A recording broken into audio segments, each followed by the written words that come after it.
बेशक ये super car ना हो, लेकिन इसमें आपको डेडिकेटेड ड्रिफ्ट मोड मिलता है और इसके IRVM में आपको मिलता है रियर और फ्रंट का HD camera view. Fit and finish in couple of areas is 35 से 65 लीटर के बीच में आपको फ्रंट स्पेस मिलने वाला है। Ladies and gentleman, boys and girls, this is the biggest and the latest electric vehicle from the house of Tata Motors, the Harrier EV।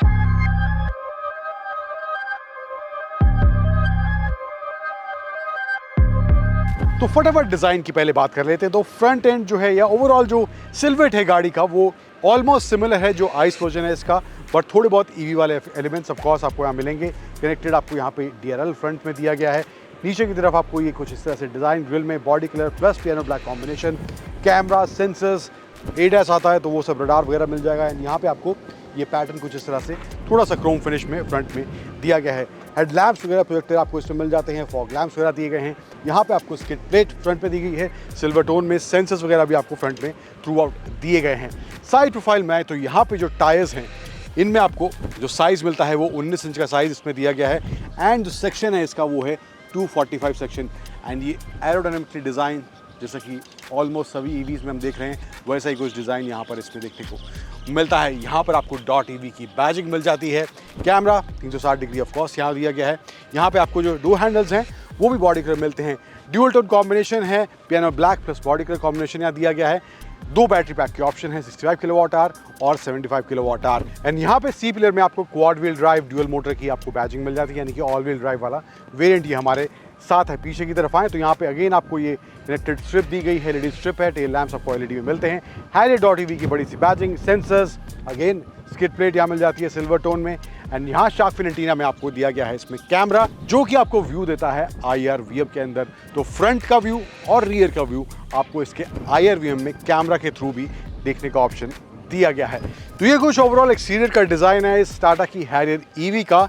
अंदर चलते हैं, क्या फीचर्स हैं उनको भी देखते हैं।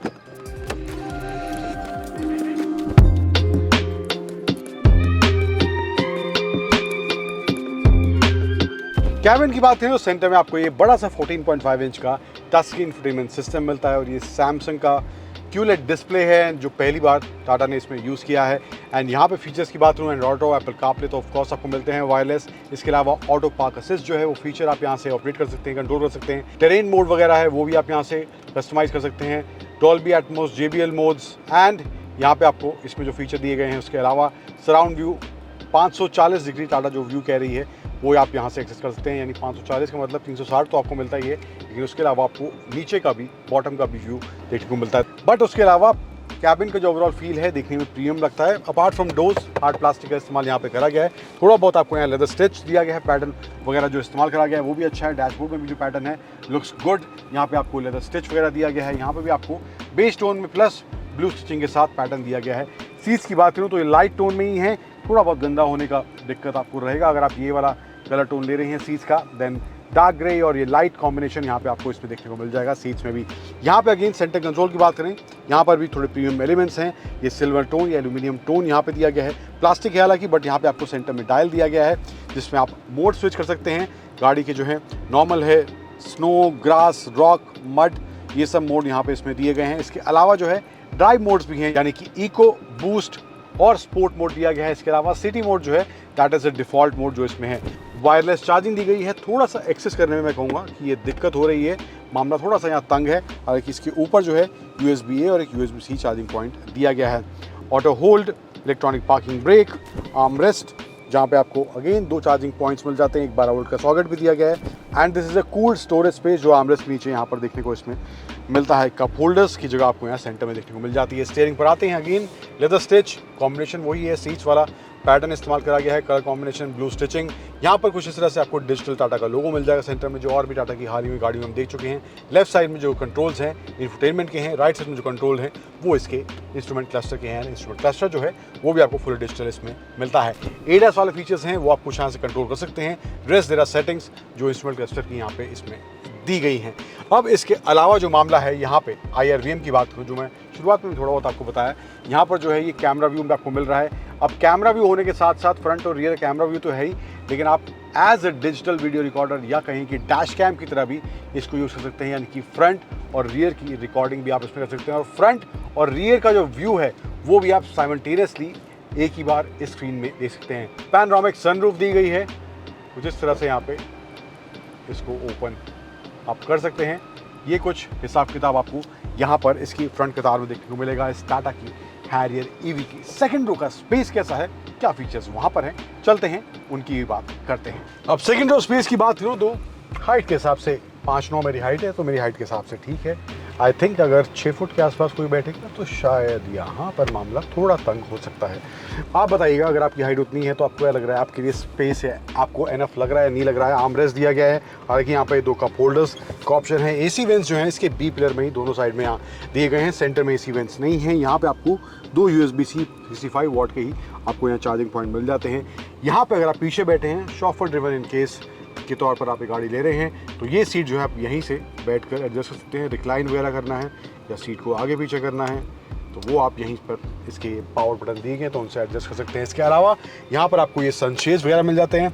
हाल ही में रील की दुनिया में था तो एक महिला जानकारी दे रही थी किसी एक रील में कि ये सनशेड्स उनकी गाड़ी में लगे हुए थे, क्योंकि कंपनी से फिटेड उनकी गाड़ी में लगे हुए आए थे, लेकिन पुलिस वालों ने उनका चालान काट दिया। आपको क्या लगता है कि ये सनशेड्स लीगल हैं, इलीगल हैं? अगर लीगल हैं तो चालान क्यों कटा, अगर इलीगल है तो कंपनी क्यों दे रही है? व्हाट आर थॉट्स कमेंट करके बताइएगा। बट कहानी को आगे बढ़ाते हैं इस हैरियर EV की। तो यहाँ पे आपको जो हेडरेस्ट मिल रहे हैं, ये भी आपको विंग कुछ इस तरह से आपको हेडरेस्ट यहाँ पे दी गए हैं एंड कंफर्टेबल लंबी जर्नी के हिसाब से यहाँ पे मामला है। बट तंग मामला कहाँ हो रहा है यहाँ पे? थाई सपोर्ट हालांकि ठीक ठाक है, मैं बहुत अच्छा नहीं कहूँगा, बट यहाँ पे अगर मेरे को अपनी लेग्स स्प्रेड करनी है, आगे करनी है, तो बैटरी फ्लोर में है, तो उसकी वजह से सीट्स के नीचे का जो स्पेस है लेग स्प्रेड करने के लिए जो अमूमन गाड़ियों में होता है, तो वो बहुत ही कम है। तो ये मामला थोड़ा सा तंग यहाँ पर मुझे फील हो रहा है पीछे बैठने के बाद इस हैरियर EV के अंदर। अब बूट स्पेस कितना है, फ्रंट स्पेस कितना है, उसको देखते हैं और उसके बाद चलते हैं इसकी ड्राइव पर। अब बूट स्पेस की बात करें तो 502 लीटर का आपको यहाँ पर बूट स्पेस मिलता है। इसके अलावा फ्रंट में स्पेस की मैंने बात शुरुआत में की है, जो आपको इसमें दिया गया है। एंड यहाँ पर आप देख रहे हैं थोड़ा सा ये हम दिया गया है, थोड़ा सा ये उठा हुआ है यहाँ पे, क्योंकि यहाँ पर नीचे स्पेयर टायर इसमें दिया गया है। तो 500 का नंबर जो है अच्छा खासा है, ठीक ठाक है। फ्रंट में भी थोड़ा बहुत स्पेस मिल जाता है, तकरीबन 550 के आसपास का ओवरऑल अगर स्पेस कहूँ बूट और फ्रंट मिला के तो इसमें आपको दिया गया है। बट थोड़ा सा यहाँ पे स्पेस कॉम्प्रोमाइज़ हो रहा है बिकॉज ऑफ स्पेयर टायर जो यहाँ पर मिलता है। व्हाट डू थिंक, अगर स्पेयर टायर नहीं देते, बूट स्पेस थोड़ा एक्स्ट्रा हो जाता तो आपका काम चल जाता है, या फिर आपको स्पेयर टायर चाहिए, इसके बिना आपका काम नहीं चलेगा? कमेंट करके ज़रूर बताइएगा।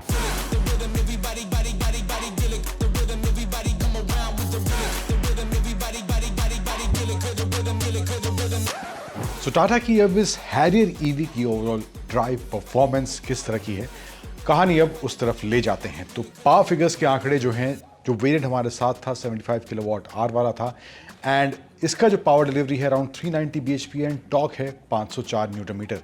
जो 65 किलोवाट आवर वाला है उसका पावर फिगर्स और टॉर्क थोड़ा कम आपको देखने को मिलेगा, बट ये आपको मैक्स पावर डिलीवरी इसमें देखने को मिलती है। तो परफॉर्मेंस पर आते हैं शुरुआत में, तो वहाँ पर ये हैरियर EV आपको डिसअपॉइंट नहीं करेगी। परफॉर्मेंस जो है अच्छा है, हालांकि गाड़ी का वेट भी आपको चलाते वक्त महसूस होगा, लेकिन जो पावर डिलीवरी है वो अच्छी खासी है, तो वहाँ पर उस वेट को पुल करने में इस गाड़ी को दिक्कत वो झेलनी नहीं पड़ती है। ऑल्सो मोड जो दिए गए हैं अलग हैं, eco, city, sport and boost mode भी इसमें दिया गया है, तो वहाँ पर भी आपको एक्स्ट्रा पावर डिलीवरी मिलती है। एंड उसके साथ साथ अगर आप बूस्ट मोड में कंटिन्यूसली भी चलाना चाहते हैं, यानी कि उसका कोई सर्टेन टाइम लिमिट नहीं है कि आपको इतनी देर ही बूस्ट मोड में चलाने का ऑप्शन है, उसको आप 50% बैटरी जब तक है तब तक आप बूस्ट मोड को इस्तेमाल कर सकते हैं, तो वो भी एक ऑप्शन आपको इस टाटा की हैरियर EV में दिया गया है। अब मोस्टली जो मेरा ड्राइव था थोड़ा बहुत 20-30% के आसपास सिटी का था, पर ज्यादातर मैंने इसको हाईवे पर ही एक्सपीरियंस किया। तो वहां पर जो है ओवरऑल स्टेबिलिटी की बात करें, तो तेज रफ्तार की बात करूं तो वहां पर जो गाड़ी का ओवरऑल बैलेंस है, या कहें कि सड़क से सट कर चलने वाला जो एस्पेक्ट है, वो भी सॉर्टेड फील होता है अनटिल अनलेस आप एक स्पेसिफिक स्पीड के पार नहीं जाते हैं। तो वहां पर अगर आप 170 के ऊपर जा रहे हैं तो वहां पर आपको थोड़ा बहुत वाइब्रेशन, बहुत ही माइन्यूट सा बट थोड़ा बहुत वाइब्रेशन गाड़ी में महसूस होगा उस स्पीड के पार रफ्तार अगर आप जा रहे हैं तो, बट उसके अलावा अगर आप उस स्पीड के अंडर हैं तो गाड़ी एकदम परफेक्टली चलती है। कोई दिक्कत in terms of balance and handling गाड़ी में देखने को नहीं मिलती है। हार्डवेयर पर आते हैं तो वहां पर सस्पेंशन सेटअप जो है और ब्रेकिंग जो है वहां पर भी अच्छा काम करा गया है। स्पेशली सस्पेंशन सेटअप की बात करूं तो वहां पर अगर थोड़े गहरे गड्ढों से भी आप गाड़ी को ले जा रहे हैं तो गाड़ी में जो ओवरऑल एब्जॉर्प्शन है सस्पेंशन में जो, तो वो भी काफी अच्छा है। गाड़ी की ब्रेकिंग जो है अच्छी खासी है। आपको जो स्टॉपिंग पावर जो बाइट देखने को मिलती है ब्रेक की, वो आपको एक अच्छा कॉन्फिडेंस इसकी ड्राइव के दौरान जरूर देने वाली है। बात अब करते हैं धांसू और नॉट धांसू एलिमेंट्स, यानी कि क्या सही और क्या सही नहीं लगा मुझे इस हैरियर ईवी को एक्सपीरियंस करने के बाद। तो कुछ चीज़ें सही नहीं लगी हैं, शुरुआत उनसे करते हैं। सबसे पहला, यहाँ पे जो वायरलेस चार्जिंग का स्लॉट दिया गया है, स्पेस दिया गया है, यहाँ पर मामला थोड़ा तंग है। आपको थोड़ा फ़ोन को निकालने के लिए रखने के लिए थोड़ा एडजस्टमेंट यहाँ करनी पड़ती है। इसके अलावा एक जगह जहाँ थोड़ा सा फिट एंड फिनिश को लेकर दिक्कत है, बाकी सब जगह मामला सॉलिड है। बट यहाँ पर सेंटर पैनल में जो है ये सिल्वर बीडिंग या एलिमेंट जो दिया गया है प्लास्टिक की, ये थोड़ा सा यहाँ पे हिलता डुलता हुआ यहाँ पे दिखाई दे रहा है। इसके अलावा तीसरा एलिमेंट जो मुझे लगा है नॉट सो धांसू या सही नहीं लगा है, वो है इसकी सेकंड रो का स्पेस। अगर कहूँ फॉर टॉलर पीपल तो उनके हिसाब से मुझे लग रहा है स्पेस थोड़ा तंग आपको पीछे फील होने वाला है इस हैरियर ईवी के अंदर। अब धांसू एलिमेंट्स क्या लगे हैं मुझे इस हैरियर ईवी को एक्सपीरियंस करने के बाद, जिसमें से पहला है परफॉर्मेंस। निराश नहीं करेगी एंड बूस्ट मोड में अगर आप चले जाएंगे तो वहाँ पर आपको ये रोंगटे खड़े करने वाला भी थोड़ा बहुत एक्सपीरियंस ज़रूर दे देगी। इसके अलावा फीचर वाला जो पैक है, जो फीचर्स इसमें दिए गए हैं, DVR से लेकर आपको इसमें जो फीचर्स दिए गए हैं, ऑटो पार्क असिस्ट वगैरह के फीचर्स हैं, एंड ओवरऑल कैबिन का भी जो फील है वो काफ़ी प्रीमियम फील होता है। अब तीसरा एलिमेंट जो मुझे लगा है धांसू इसके बारे में, वो है इसकी कीमत को लेकर। 21.5 लाख से इसका प्राइस स्टार्ट हो रहा है। ओवरऑल अगर रेंज का नंबर भी देखें या जिस तरह के फीचर्स इसमें दिए हैं, बैटरी पैक के जो ऑप्शन हैं, तो मुझे लगता है वहाँ पर प्राइस को लेके भी मामला सॉर्टेड इस हैरियर ईवी को लेकर फील होता है। अब ओवरऑल एज ए पैकेज की बात करें तो वहाँ पर कीमत को लेकर येस ऑफ कोर्स टाटा ने बहुत ही अग्रेसिव प्राइस इसका रखा है, तो ये चीज़ हैरियर ईवी के फेवर में जाती हुई दिखाई देती है।